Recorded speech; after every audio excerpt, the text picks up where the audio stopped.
banho de vapor era como se fosse um clube, né? Não sei se no Brasil vocês fazem parte de um clube, sócios de um clube, mas naquela época era a mesma coisa. Era um local onde as pessoas podiam se associar, fazer amigos. Então, tinha pessoas que eram mais nobres, da classe social mais elevada, mais alta, mas as pessoas entraram por aqui, depois de tirar as roupas, e nessa parte, tá? Eles, pelados mesmo, tá? Eles praticavam esporte, tá? Para suar, para tirar o suor, tá? Aliás, em qualquer lugar do mundo vocês vão ver a mesma coisa. Às vezes ser maior, às vezes ser menor, mas vocês vão ver a mesma arquitetura, tá? A mesma função. Então entrava por aqui, passava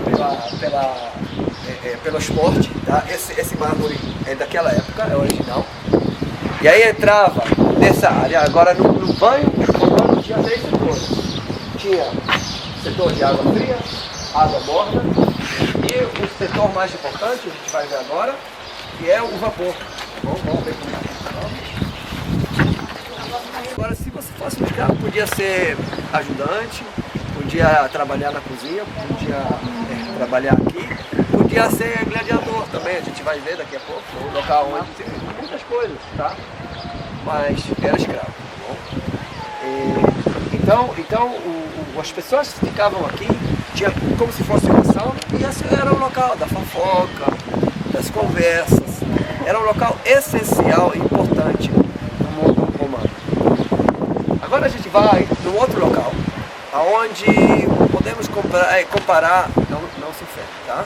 Com o Maracanã daquela época, tá bom?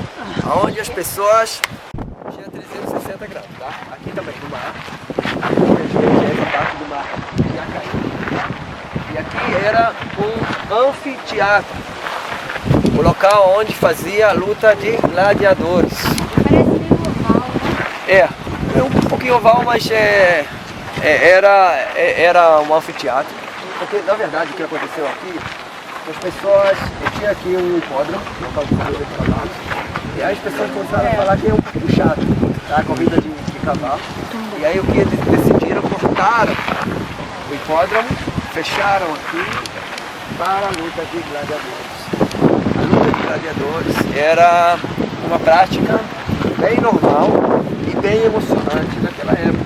Tá? As pessoas faziam aquela vida, né, para assistir um show de gladiadores. Quem eram os gladiadores? Eram escravos, tá bom? E para poder, talvez, parar de ser escravos, eles tinham que vencer pelo menos 10 lutas. Era uma coisa quase impossível naquela época. Outra opção é lutar contra animais. Ou você luta contra outro gladiador, ou você enfrenta um animal, tá? Então era uma coisa bem emocionante. Quando o cristianismo, o mundo romano se tornou e foi convertido ao cristianismo, isso tudo parou, tá bom? Agora, vocês estão bem no som ou vocês querem... Tá bom? Então, agora, vocês tentam imaginar. Eu não vou contar agora a história toda, mas tentam imaginar. O apóstolo Pedro, que era depois da ressurreição de Jesus, ele virou o líder da comunidade judaica messiânica, tá? Ou seja, judeus cristãos naquela época. Depois da ressurreição de Jesus, ainda os apóstolos faziam parte de uma pequena comunidade que não era bem vista naquela época. Não existia naquela época pessoa que não era judeu. Todos eles faziam parte de uma comunidade de judeus que claro, eram bem religiosos, mas começaram a seguir os passos de Jesus. Bom, o líder foi para o céu e a comunidade estava meio perdida naquela época. E um certo dia, agora eu acho que a gente não vai contar essa história, Pedro foi convidado a uma cidade também marítima que se chamava Jope, Jaffa. Hoje em dia fica perto de Tel Aviv, a gente vai ver no último dia essa cidade. E ali ele teve uma visão, tá? ele teve uma visão. Depois dessa visão, ele foi chamado à cidade de Cesareia.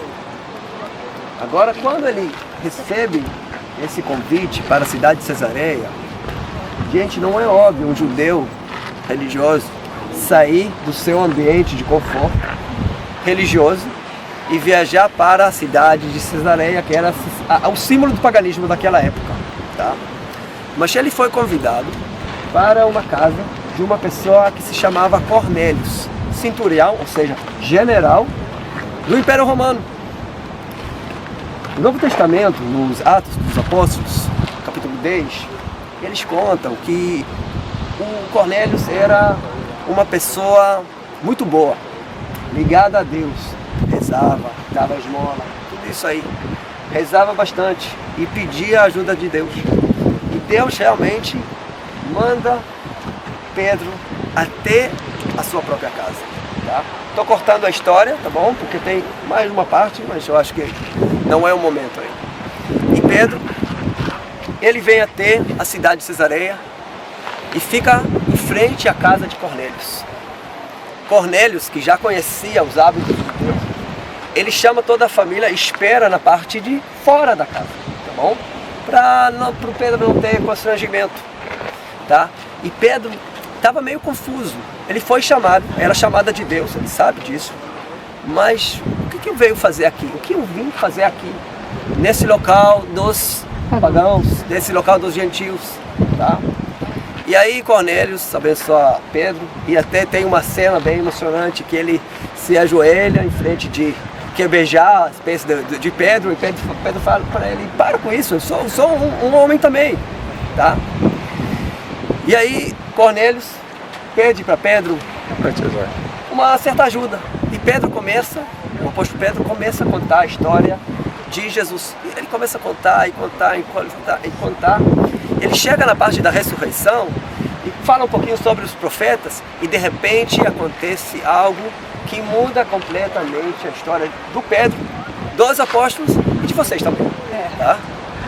De repente ele vê, enquanto ele estava falando, ele vê o Espírito Santo que derramou, que caiu do céu, desce do céu, e ele vê as pessoas, ele estava chocado. Ele, os judeus que estavam com ele, ele vê as pessoas da casa de Cornélios, que eram gentios, falando línguas estranhas. Ou seja, o Espírito Santo desceu e se expressa em uma pessoa que não era judeu. E ele estava perguntando: o que está acontecendo aqui? Tá?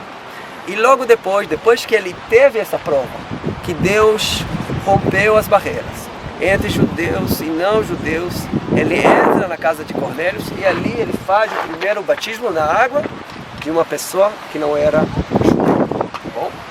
E a partir desse momento já é a história de vocês. Tá? Desse momento, quando caiu a ficha de Pedro, essa comunidade, que era a comunidade só judeu, começou a se abrir também para as pessoas que não eram judeus. Agora, só para finalizar, o que acontecia antes? O batismo na água ou o batismo do Espírito Santo? Na água, primeiro na água. Então, tem uma mensagem bem forte do Novo Testamento. Aqui, primeira coisa, o que acontece é do Espírito Santo. Primeira coisa, ele viu o Espírito Santo e depois ele passa na água. Tá? Então a gente vê qual o simbolismo, qual a importância do batismo na água em comparação ao batismo do Espírito Santo. O batismo do Espírito Santo veio primeiro aqui. Bom, então é uma história bem fascinante, e daqui os apóstolos mudaram o conceito e começaram a converter e batizar pessoas que não eram judeus. Tá bom? Então, falei bastante. Ele é chamado de Simão Barjonas, né? Verdade. E o nome do pai de Simão era João. E aí, que ele, na verdade, é chamado de Simão Barjonas ali. Houve um profeta no Antigo Testamento chamado Jonas. Na verdade, Deus mandou esse cara para uma cidade chamada Nínive, pregar em Nínive. E Nínive era uma cidade que eles eram inimigos de Israel, eram gentios, não eram um povo escolhido. E Jonas, no primeiro momento, ele se recusou, porque ele, eu não quero ir e tal, tentou até fugir do chamado dele. Na verdade, Jonas foi, quando Deus falou, não, vai lá e avisa que eu vou matar todo mundo. Aí Jonas foi pregar o evangelho em Nínive e as pessoas se converteram e Deus não fez nada disso. Deus poupou a vida de todos.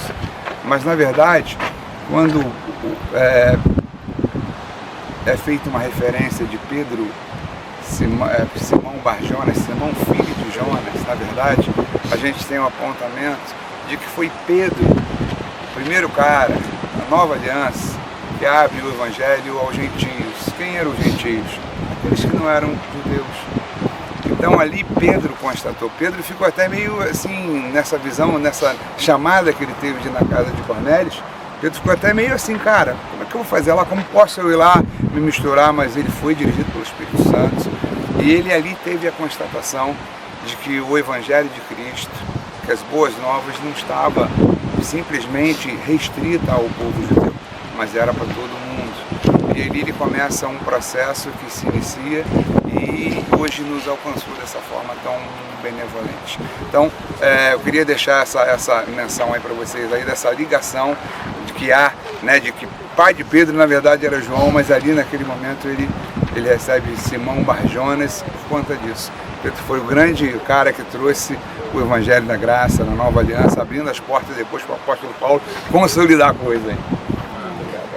Não constranger ninguém, mas a gente vai no banheiro, tem feminino, masculino, a gente abre a porta, fecha a porta, faz tudo para ninguém nos ouvir e sai quietinho, né?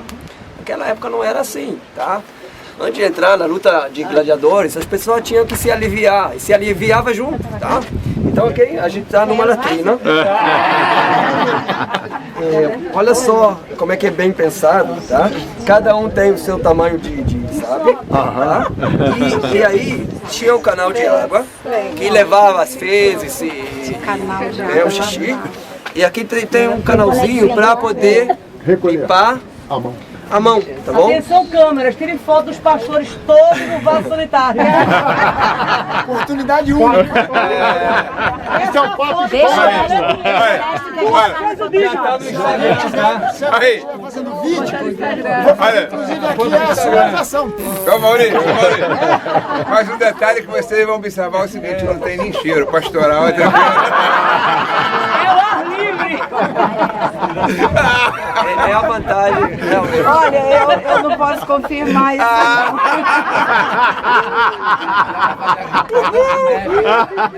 Agora é o grande mistério da viagem.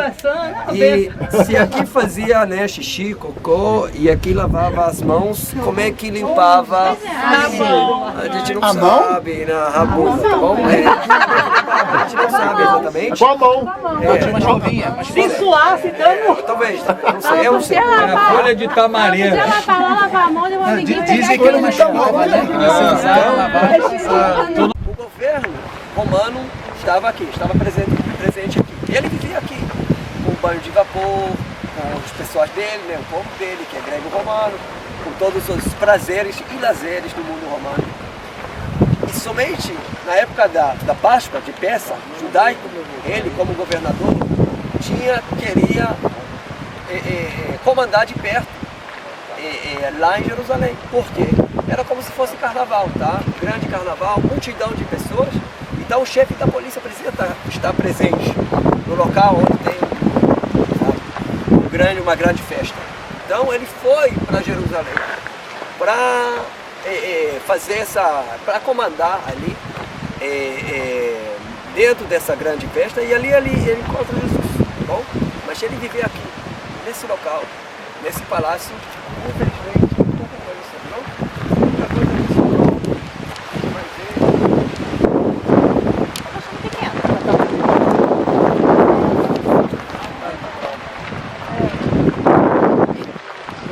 guitarra aqui, os nobres, podia criticar, era um único local, tá? Então tinha uma importante função na vida dos romanos, do jeito, eu não sei como é que hoje mas do jeito que antigamente no carnaval, na época da ditadura, podia se mexer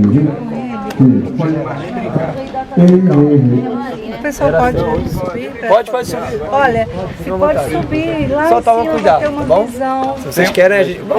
Ó, tem umas escadinhas.